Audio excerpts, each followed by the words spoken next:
I'm currently on the 11:31 train that is heading to London Waterloo from my hometown of Hook.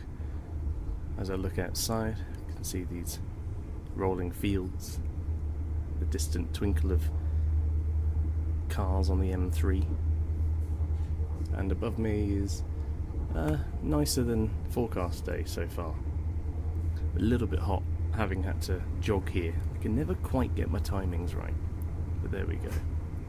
Travelling by train is still one of the most difficult things to do in this country, thanks to a huge amount of underfunding and poor planning and privatisation. But I still really like to travel by train where I can. And brings me to this week's poem. It's the Whitsun Weddings. Now I want to also just acknowledge the fact that it is not Whitsun weekend, and as far as I can see, nobody on this train is getting hitched. But you know, work with me here. That's going to get annoying.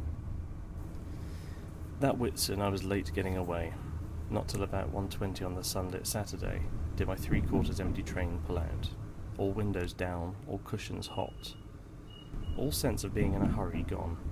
We ran behind the backs of houses, crossed a street of blinding windscreens, smelt the fish stock. Thence the river's level drifting breadth began, where Skye and Lincolnshire and water meet.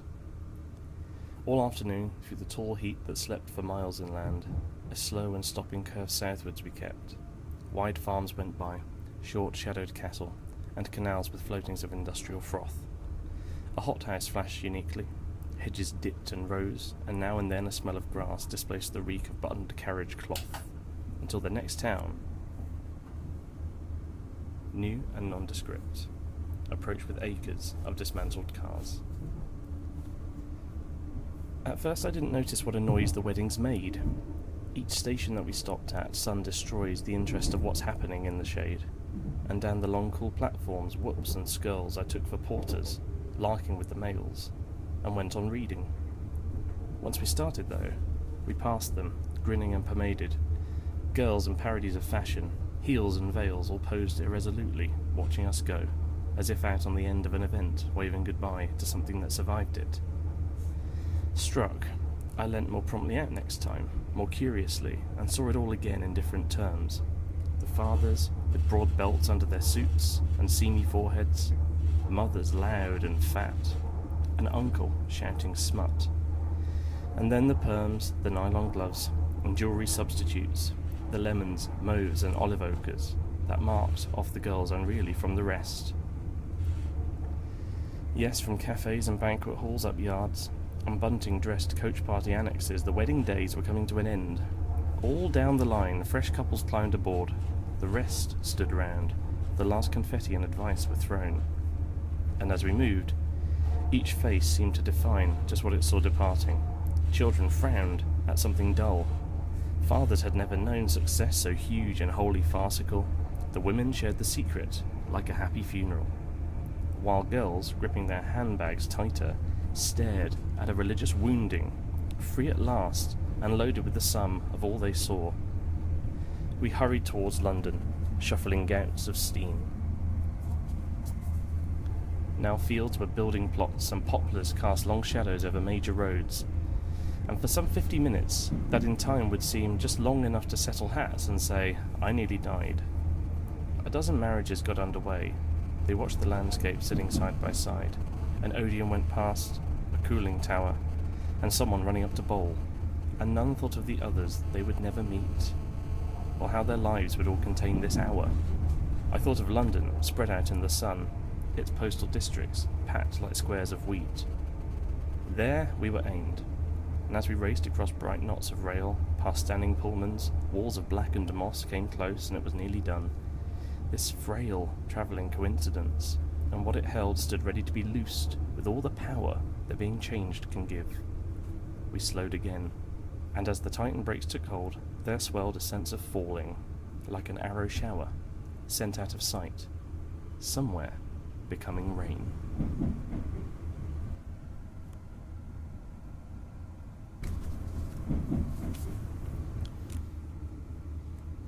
We're just passing Fleet Pond, which is always quite a beautiful sight on the way in. I must say, as much as this is a poem about weddings and marriage and all those things, it's also on its very literal journey into London, which I really have always related to. The idea of, as you leave the rural countryside, in my case Hampshire, in Larkin's case obviously travelling down from sort of Humberside, Lincolnshire, you do get such a sense of change in the landscape. I used to travel by train to uni back in the day. I was at University of Chester, and I do remember distinctly seeing the landscape change, seeing the colours of the stone change on buildings, and obviously for me, my journey up to Chester would take me as far as somewhere like Crewe, and then I had to depart and get on a tiny little train that was heading towards North Wales, which was always a bit more like the train in here. There were hot cushions, and the windows always seemed to be open, even in winter. It was a bit more sort of rattly than the sort of more modern trains that I was used to. And in a way, that's the best thing about travelling by rail, is that you actually get to look at your surroundings properly. When you drive, you're concentrating on the road. You're always thinking about what your feet are doing or what your hands are doing.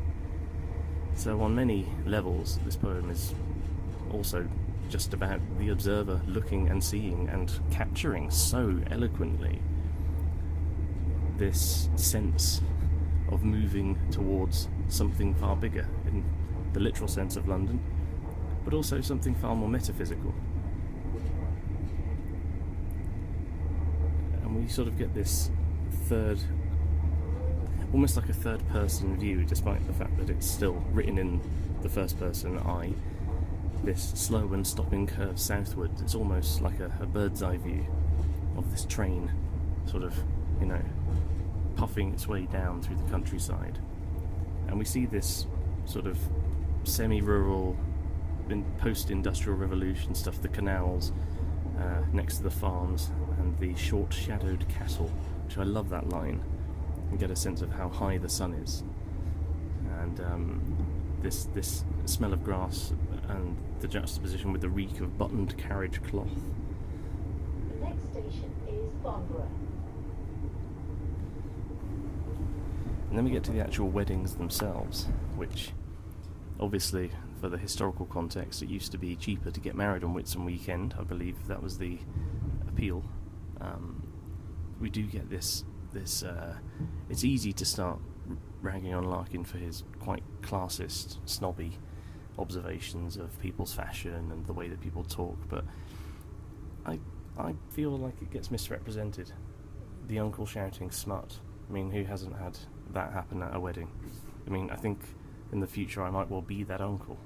Who knows?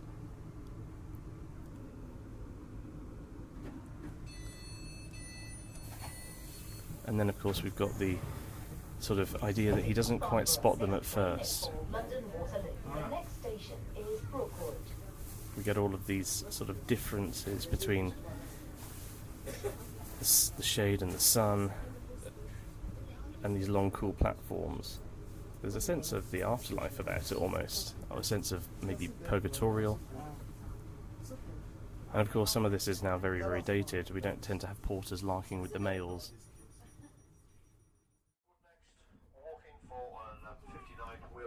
Terms, Servant 12:16, Clapham Junction and London Waterloo for 12:36.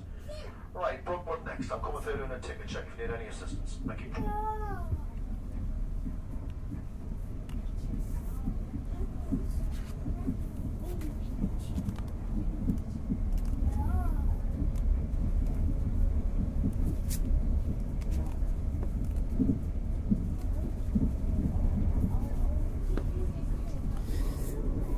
As much as anything else, this is a proper people-watching poem, which I think is one of the great things about travelling by train, is that all these people share this one moment.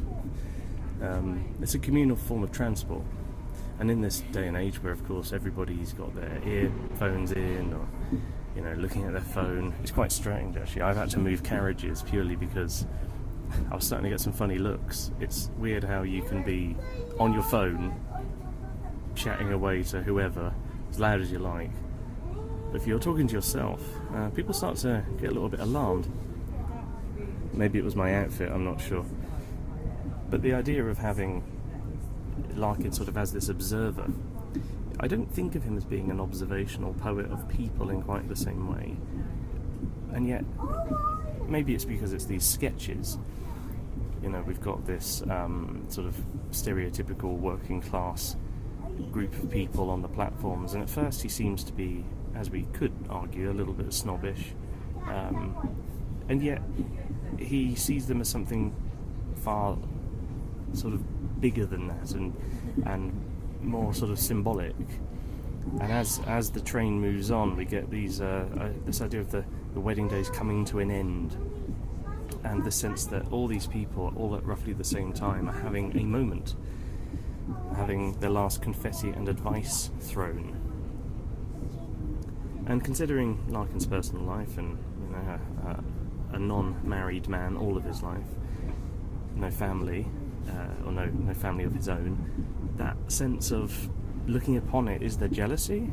Is it relief? We're not really sure. But he says each face seemed to define just what it saw departing. Children frowned at something dull. Fathers had never known success so huge and wholly farcical. The women shared the secret like a happy funeral. I just love that line. A happy funeral. It's the most base level of oxymoron, and yet it works perfectly. There is a sense of finality. That is the end of youth almost. And if you think about the time period, being married was the big event, and typically within however many weeks they would be, oh, now we're having a family, and now we're doing this. And a lot of these people would be very young too, in comparison to today's society. I got married at 32, which was still quite, it felt quite young to me. And yet, obviously, it used to be quite normal to be married off by the time you're maybe 19, 20 years old. And that was it. The rest of your life is ahead of you. So I do think that there is a sense of understanding here, and maybe it is relief on his part that he's not part of it, but he does like to observe. And again, this looking out of the window as the countryside falls away and London begins to sort of loom. The Odeon, the cooling tower, and someone running up to bowl. Just such a great capture of a moment there. That sort of person in motion. Obviously, being a cricket fan, the idea of, you know, seeing a village game going and not quite knowing what's going to happen next. Will he bowl a wide? Will he take a wicket? You know, will he get smashed for six? But we don't get to see. And it's sort of symbolic of that whole idea of this travelling coincidence. That sense of people all travelling together.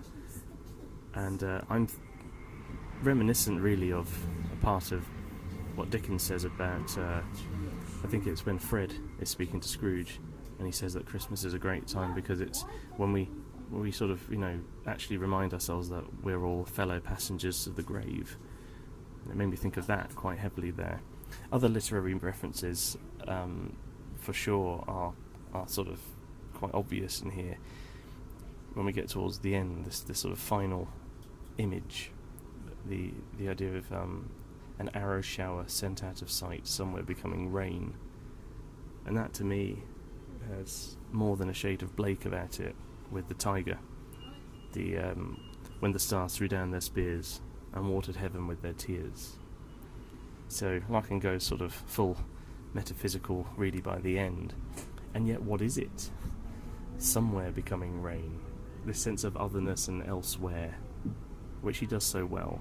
And when he ends his poems on that sort of almost like a transcendental, if you forgive the term, sort of image, I think it's just, it shows his power as a poet, as a writer. You know, it's very, very hard to do that and it not come across as naff. and it works perfectly.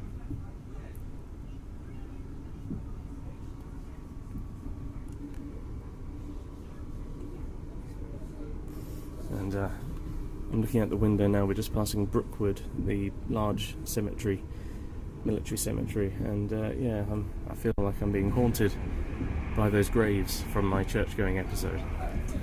I wanted to address a couple of bits of feedback I've had about this podcast, which has been very, very well received, and thank you if you've been listening and you've got in touch. I deliberately kept my social media out of it because, frankly, I don't need that sort of wasp's nest in my life.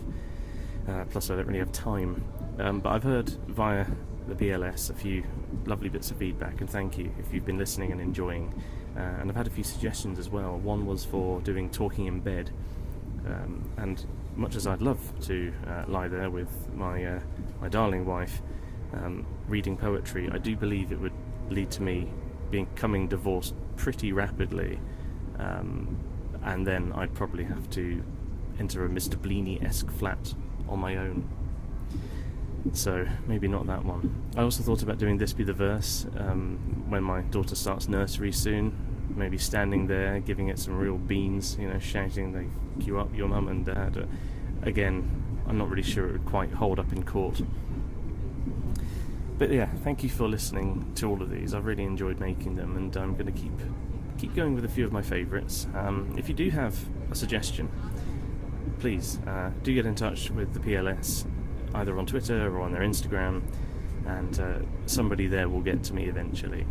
And thank you, and hopefully I'll arrive in London before too long. But I wish you a pleasant onward journey, and have a lovely, lovely weekend.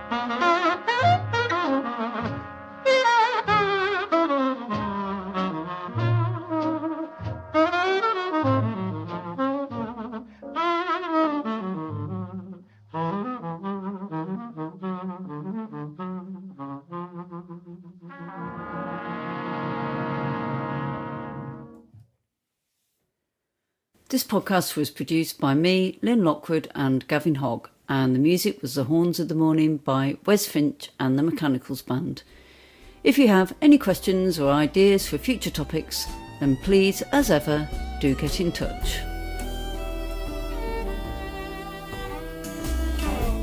The horns of the morning are blowing, are shining. The meadow is wet with the coldest of dew. The dawn reassembles with a clash of gold cymbals. The sky hangs its bands out, the sun hangs in view.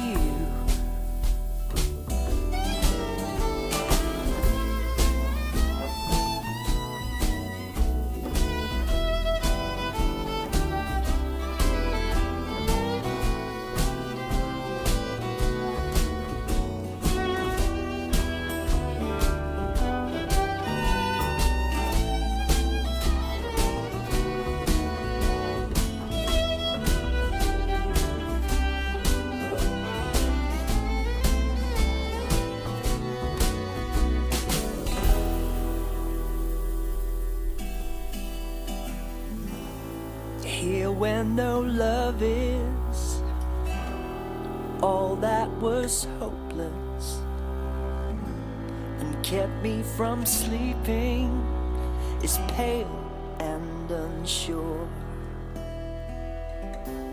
but never so brilliant, neither so silent,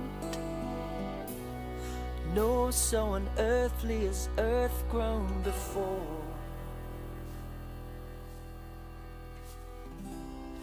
never so brilliant, neither so silent.